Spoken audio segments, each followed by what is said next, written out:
요한복음 11장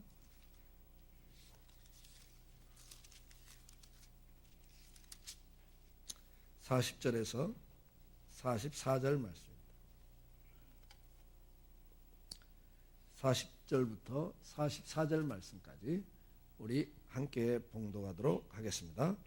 예수께서 이르시되 내 말이 내가 믿으면 하나님의 영광을 보리라 하지 아니하였느냐 하시니 돌을 옮겨 놓으니 예수께서 눈을 들어 우러러보시고 이르시되 아버지여 내 말을 들으시는 것을 감사하나이다.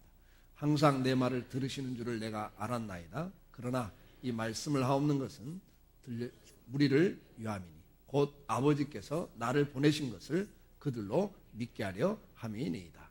이 말씀을 하시고 큰 소리로 나사로야 나오라 부르시니 죽은 자가 수족을 배로 동인 채로 나오는데 그 얼굴은 수건에 쌓였더라. 예수께서 이르시되 풀어놓으라 다니게 하라 하시니라. 아멘. 복음서에 보면 예수님께서 감사하는 장면이 몇 군데 나옵니다. 그 감사하는 그 기도를 드리는 모습이 4번이 나오는데요. 그 4번 첫 번째가 요한복음 6장 11절에 나오는 오병이어를 가지고 5,000명을 먹이실 때 적은 떡을 가지시고 감사함으로 5,000명을 먹이시는 이적을 베풀 때 감사를 하십니다. 둘째는 마태복음 11장 20절로 26절에 나오는 가장 열심히 복음을 전한 고라신과 벳세다에서 회개의 결과가 없을 때 가버나움에서 배척을 할 때 또 주님을 그렇게 배척받을 때 주님은 탄식을 하면서 25절에 아버지여 이것을 지혜롭고 슬기로운 자들에게 숨기시고 어린아이들에게는 나타내심을 감사하나이다.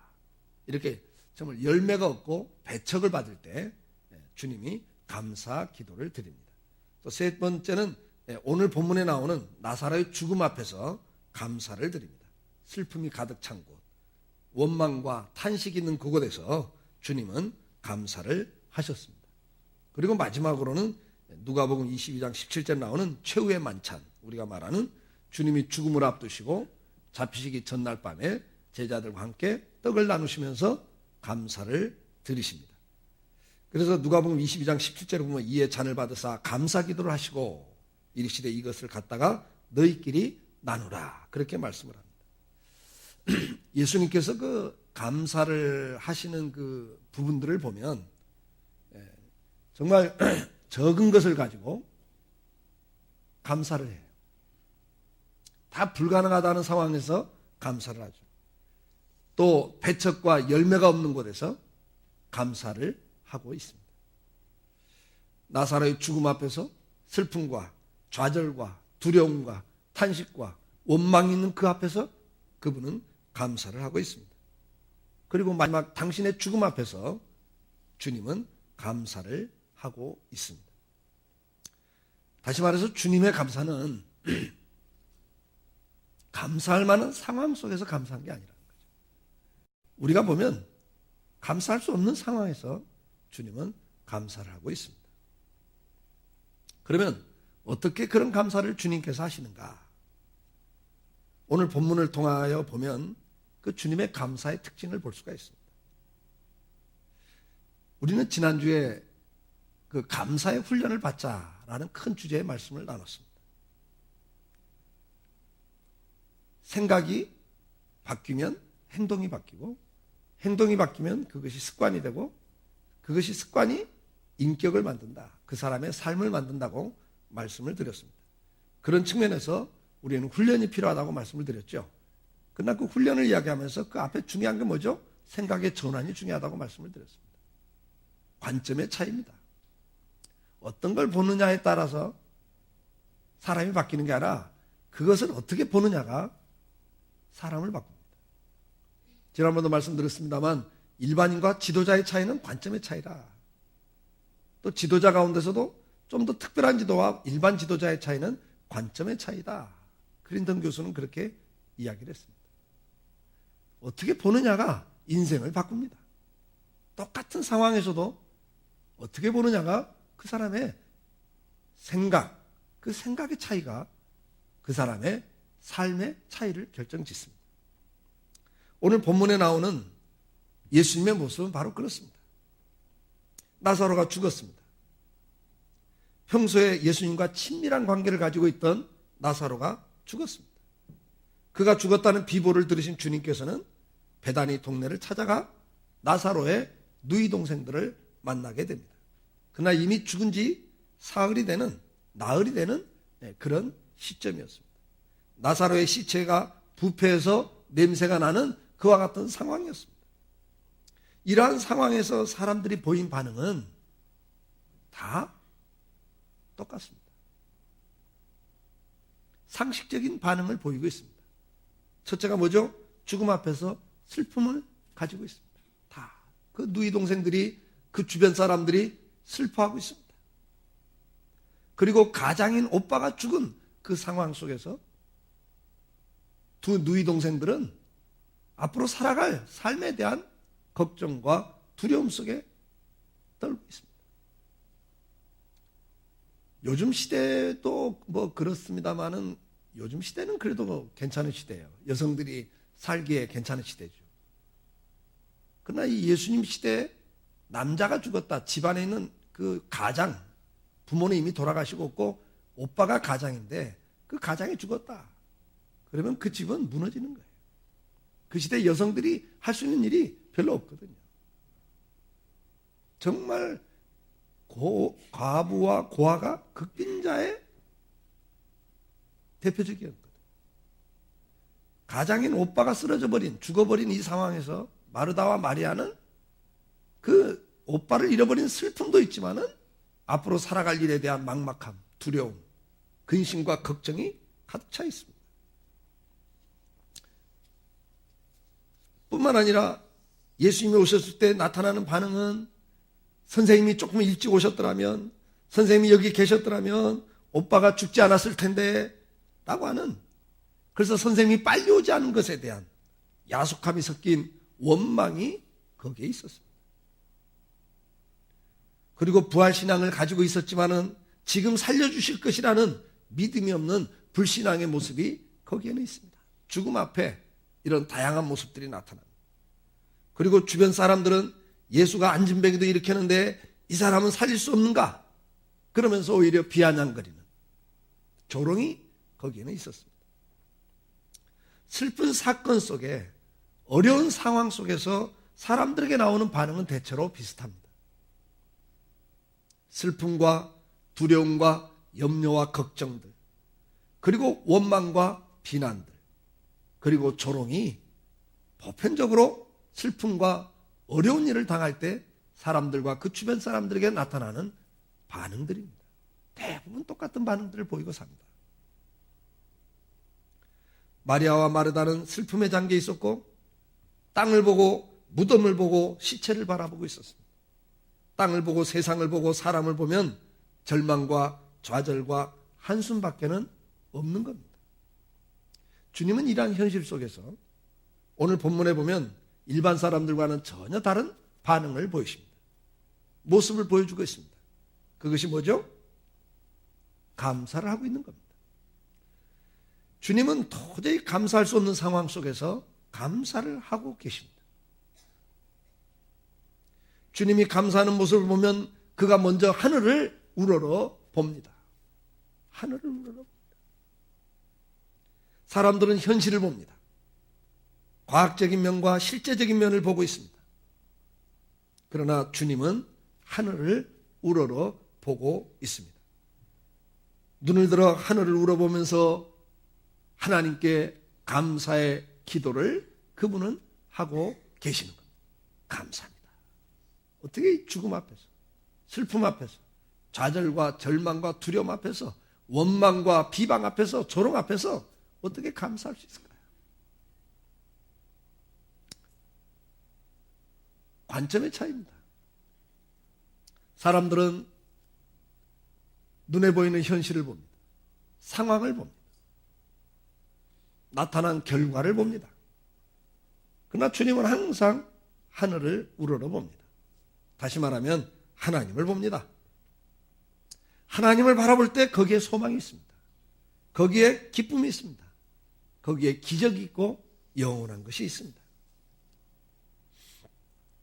사람이란 말의 단어 헬라어는 안드로포스라는 단어인데, 이 안드로포스라는 사람이라는 단어는 위를 바라본다 그런 의미예요. 사람이라는 의미는 뭐예요? 땅을 보고 있는 사람이 아니라 위를 바라보고 사는 존재입니다. 시편 25편 1절에 보면 여호와여 나의 영혼이 주를 우러러 보나이다 그렇게 이야기합니다. 미가서 7장 7절 오직 나는 여호와를 우러러 보며 나를 구원하시는 하나님을 바라보나니 나의 하나님이 나에게 귀를 기울이시로다. 시편 39편 7절 주여 이제 내가 무엇을 바라리요 나의 소망은 주께 있나이다. 62편 5절에 나의 영혼아 잠잠히 하나님만 바라봐라. 물은 나의 소망이 그로부터 나오는도다. 믿음의 사람들 특징이 뭡니까? 하나님을 바라보는 거였습니다. 내 영혼아 잠잠히 여호와를 바라봐라. 여호와를 바라보는 거예요.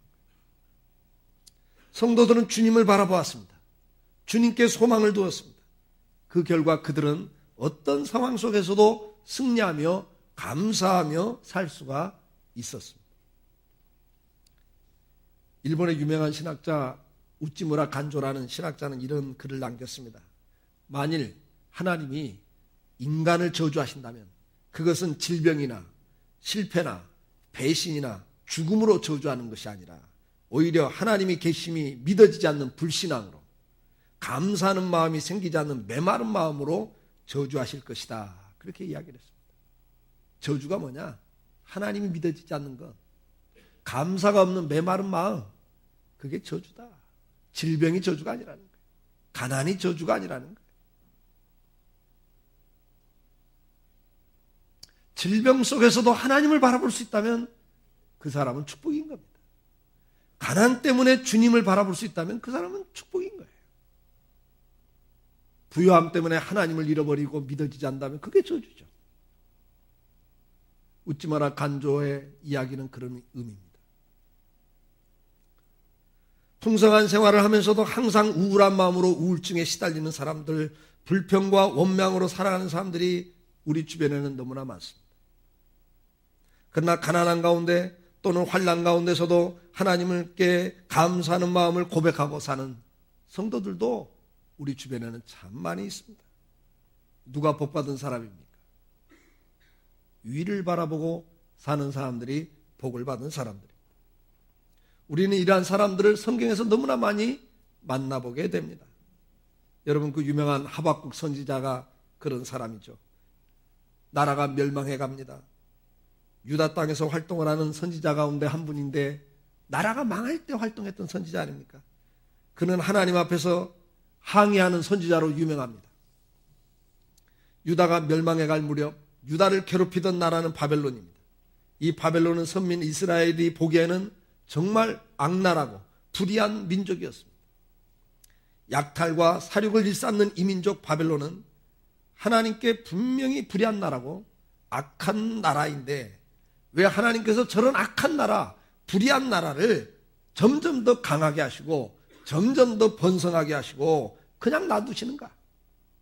또 하나 하나님께서는 우리 선민을 저런 악인들에게 붙이셔서 우리를 고통당하게 하시고 멸망당하게 하느냐고 그는 하나님 앞에서 원망하고 항의를 하는 선지자였습니다.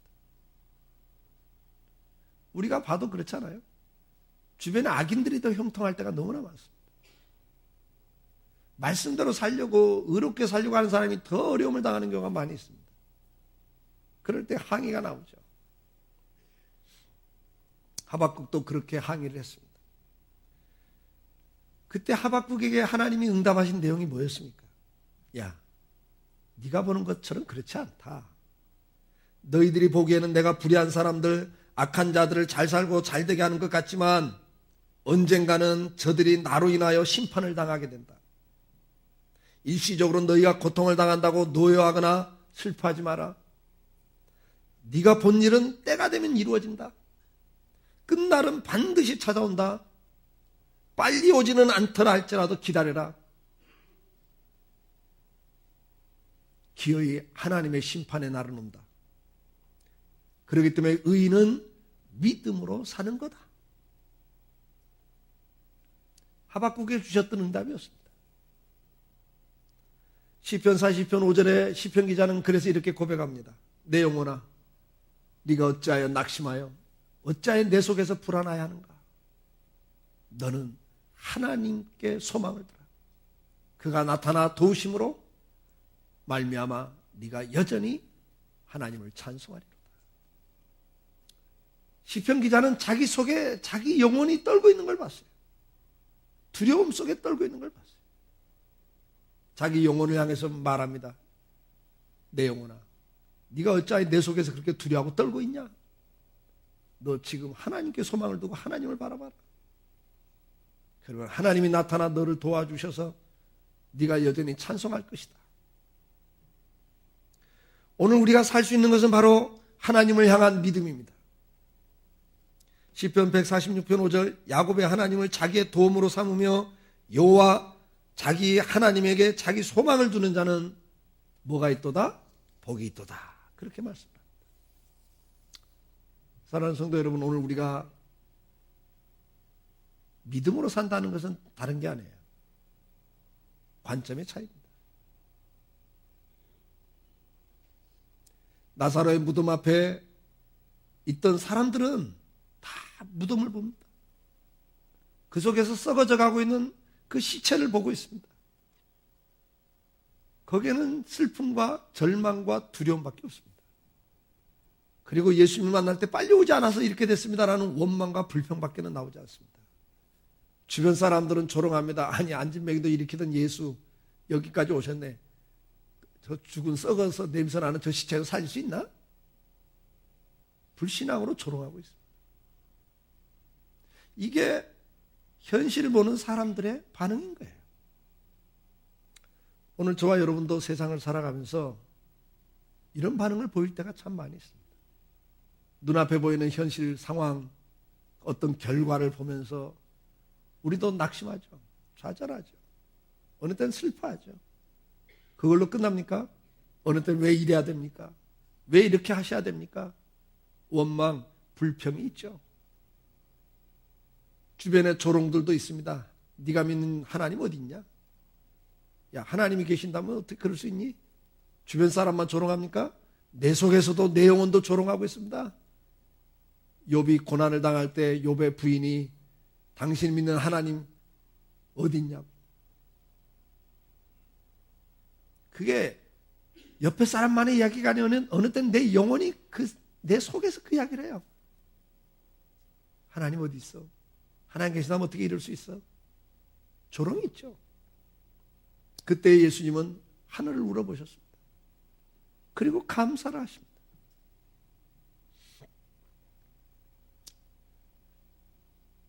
땅의 것, 현실의 것만을 본다면 좌절과 절망이, 낙심과 두려움이, 원망과 불평이 올 수밖에 없습니다. 그러나 이제 그런 관점에서 하늘을 보고 하나님을 보는 관점으로 바뀐다면 거기에는 믿음이 생깁니다. 거기에서는 소망이 생깁니다. 그리고 거기에는 하나님의 은혜가 임합니다.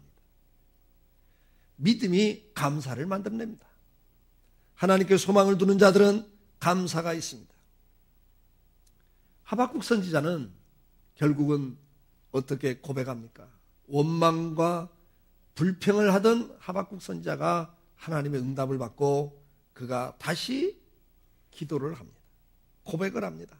하박국 3장 17절 19절에 보면 하박국의 고백이 나옵니다.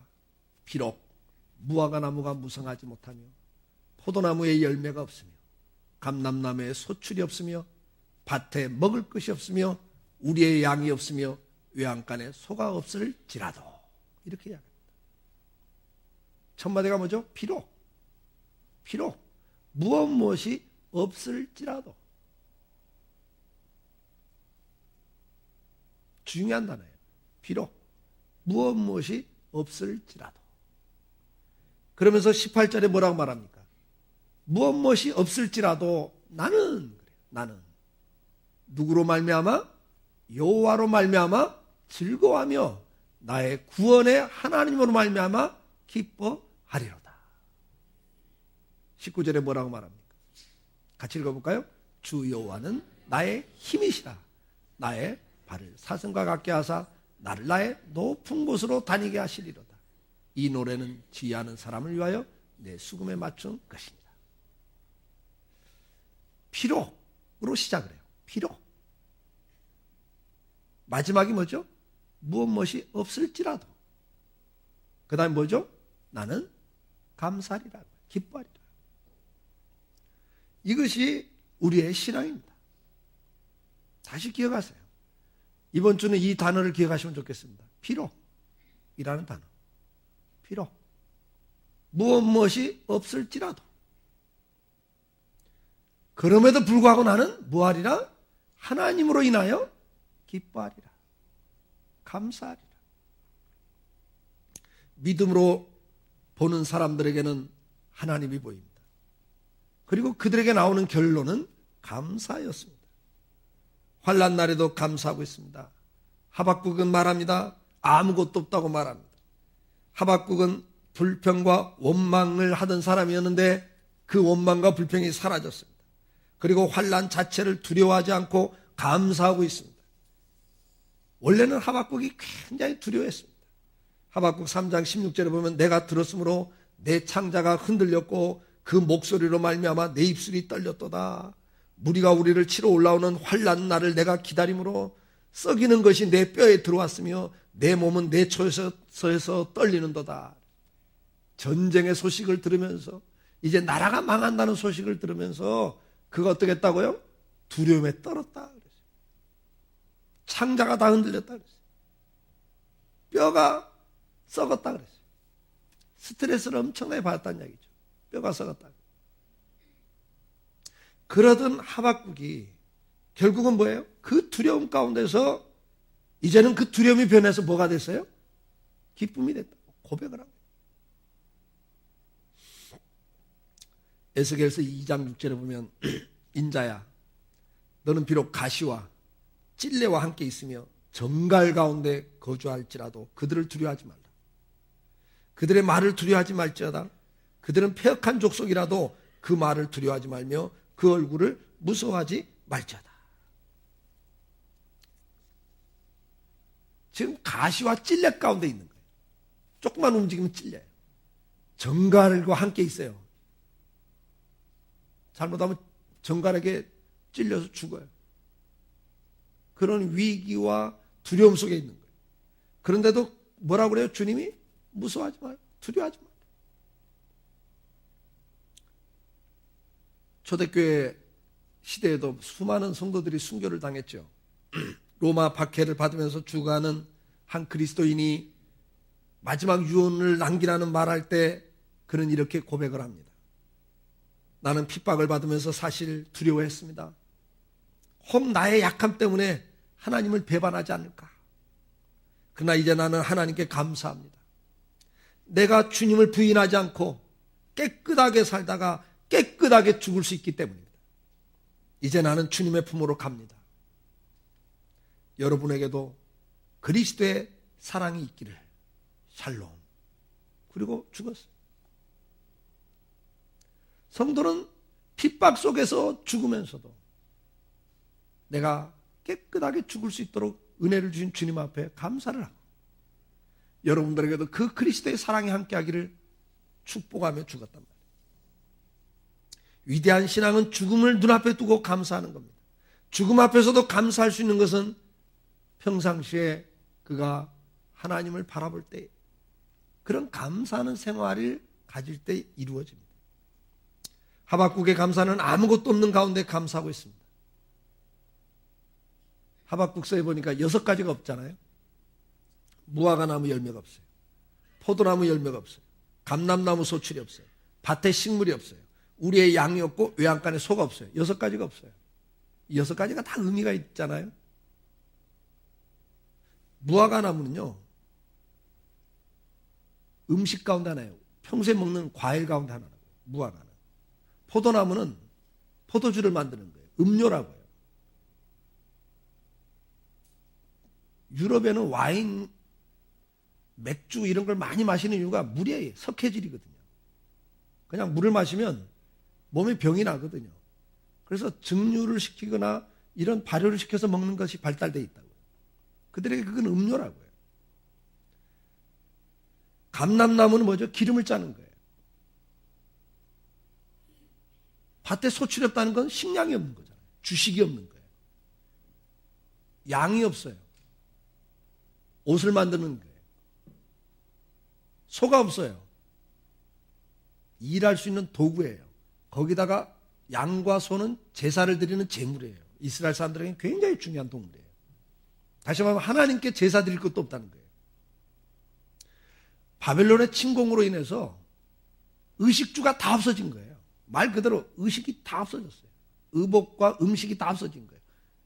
일할 수 있는 일거리가 다 없어진 거예요. 거기다 하나님께 예배드릴 수도 없는 상황이 됐다 그 말이죠. 이런 절박한 상황 속에서도 그가 뭐하고 있어요? 감사하는 거예요. 뭐라고 하면서요? 비록 그것이 없다 할지라도, 무엇이 없다 할지라도 나는 여호와로 말미암아 기뻐하리라, 감사하리라. 사랑하는 성도 여러분, 오늘 저와 여러분이 이 구절을 적용해 볼 수 있기를 축복합니다. 비록 무엇마가 없을지라도, 거기다 뭘 집어넣으시겠어요? 비록 속을 썩이는 남편이라 할지라도, 비록 속 썩이는 아내라 할지라도, 어떻게 할지라? 나는 믿음으로 여호와로 말미암아 저들에게 소망이 있음을 보면서 기뻐하리로다, 감사하리로다. 해보자 그 말이에요. 비록 남편이나 아내나 부모나 자식이 그 노릇을 하지 못한다 할지라도 나는 여호와로 말미암아 기뻐하리로다. 우리가 감사 생활할 때 항상 했던 이야기예요. 제가 그런 애를 많이 들었잖아요. 어떻게 감사하라고 그랬어요? 옆에 있는 것만 갖고도 감사하라고 그랬죠. 옆에 있는 것만. 제가 애를 들 때 그런 애를 들잖아요. 속 썩이는 자식이라 할지라도 집 나가면 더 못 사는 거라고. 옆에 있는 걸 감사하라고. 노릇을 하니 못하니를 따지지 말라고. 옆에 있는 것으로 귀한 거라고. 자, 옆에 있는 분에게 한 말씀 하세요. 속 썩여도 괜찮아요.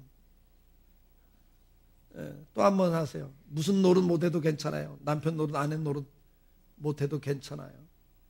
옆에 있는 걸로 충분합니다. 이 고백을 날마다 하실 수 있길 축복해요. 감사의 비결입니다, 여러분. 비록 무엇 못할지라도 나는 여호와로 인하여 기뻐하리로다. 이 구절을 기억할 수 있기를 바랍니다. 오늘 본문의 주님은 절망적 상황 속에서 감사하고 계십니다. 적은 걸 놓고도 감사했고 배척을 받을 때도 감사하셨고 원망과 불평 앞에서도 감사했고 당신의 죽음 앞에서도 감사하시던 주님이셨습니다. 하박국 선지자를 통해서 그걸 이렇게 표현했습니다. 비록 무엇 할지라도 나는 여호와로 말미암아 뭐하리라? 기뻐하리로다, 감사하리로다. 우리 다 같이 한번 따라서 합시다. 비록 무엇 할지라도 여호와로 말미암아 감사하리로다, 기뻐하리로다. 이번 한 주간이 그런 한 주간이 되시고 지난주에 주신 말씀처럼 그것이 연습이 되셔서 삶이 될 수 있기를. 그래서 어떤 상황 속에서도 좌절하고 절망하고 두려워하고 아니면 근심걱정하고 원망불평하고 비난하고 조롱하는 자리가 아니라 정말 감사하고 기뻐하면서 우리 인생길을 달려가기를 주의 이름으로 축복합니다. 우리 다 같이 일어나셔서 찬송하시겠습니다.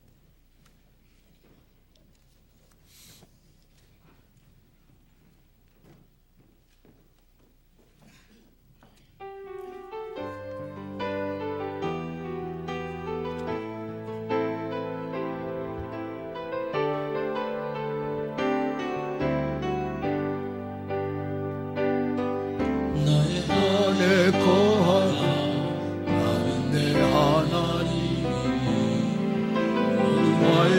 고통 가운데 두려워하지 말라. 내가 널 모아주리.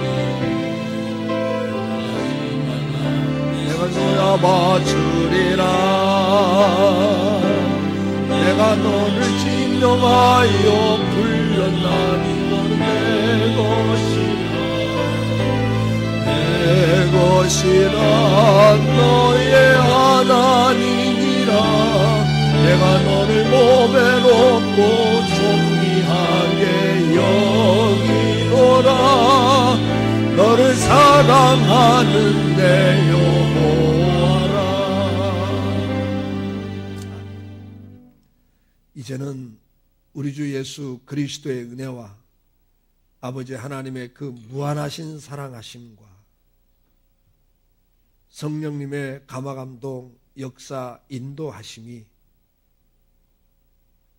오늘도 땅의 것을 바라보고 현실을 바라보고 상황을 바라보고 어떤 결과를 바라보던 관점에서 하늘을 우러러보며 하나님을 바라보며 소망 가운데 기뻐하고 감사했던 주님처럼 비록 무엇이 없다 할지라도 여호와로 말미암아 기뻐하리라고 고백했던 하박국처럼 하나님을 향하여 소망 가운데 기뻐하며 감사하며 남은 인생을 살기를 마음에 소망하는 우리 사랑하는 성도들 위해 저들의 가정과 일터와 자녀들과 이 나라 이 민족 위에 이제로부터 영원토록 함께 계실지어다. 아멘.